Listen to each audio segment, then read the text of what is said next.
Voltamos para o último bloco do programa de hoje. Estamos conversando com o filósofo Mário Sérgio Cortella. Professor Cortella, o senhor defende no seu livro que nós mencionamos há pouco que as pessoas devem substituir o hábito, como eu falei na abertura, de fazer algo sem o sentido maior pelo sentimento de construção de uma obra. Eu pergunto, como fazer isso se nós estamos aí mergulhados num modo de produção que se fundamenta em grande escala na própria alienação? Eu digo isso porque tem aquele exemplo do trabalhador que passa a vida inteira fazendo um parafuso sem se dar conta de que o produto final é um automóvel, por exemplo. Esse modelo está se esgotando. Empresas inteligentes, empresas que têm visão de futuro, elas estão alterando esse processo de automatização de pessoas e deixando para que isso seja feito pelas máquinas. Por exemplo, eu conheço várias organizações industriais que, para que o operário, por exemplo, não perca a visão da obra, do trabalho, que há uma circulação de atividades.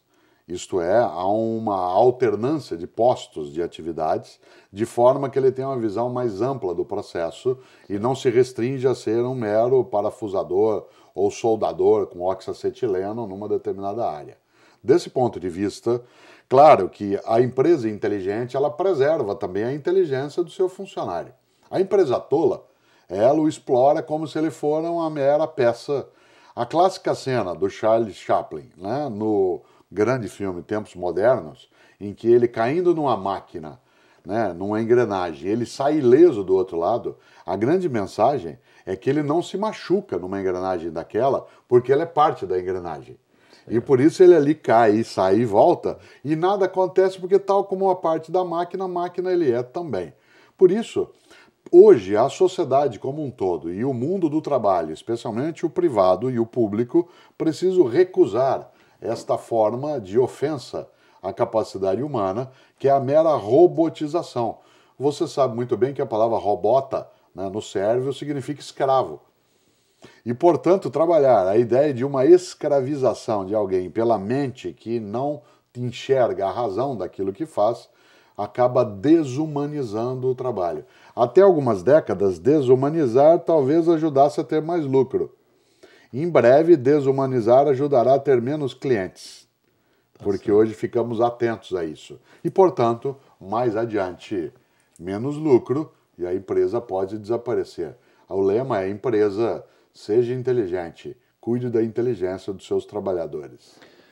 Professor, o que está faltando para recuperarmos essa consciência de espécie, ou seja, de que tudo o que a gente faz acaba refletindo no coletivo e vice-versa? Que a gente perca um pouco o que os gregos antigos, há 2.500 anos, chamavam de idiotia. Os gregos antigos, eles davam um nome para a pessoa que olhava só para o próprio umbigo, para a pessoa que não cuidava da vida da comunidade, para aquele que achava que só ele valia. O nome em grego disso é idiotes. Ide é um prefixo, como sabe, para próprio. Idiosincrasia, identidade, idiopatia. Idiotes, idiota, é aquele que olhava só para si.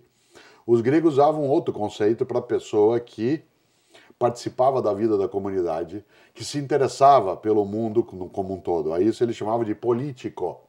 Por isso, um grego há 2.500 anos achava que idiota era aquele que não participava da política. Nós conseguimos inverter isso. Nós temos que retomar o conceito original de política, que não tem a ver com partido, o partido é um dos jeitos de fazer política. Portanto, retomar o conceito de política como ação da comunidade e recusar a idiotia. Esse é o único caminho. Se nós continuarmos idiotas, idiotas seremos.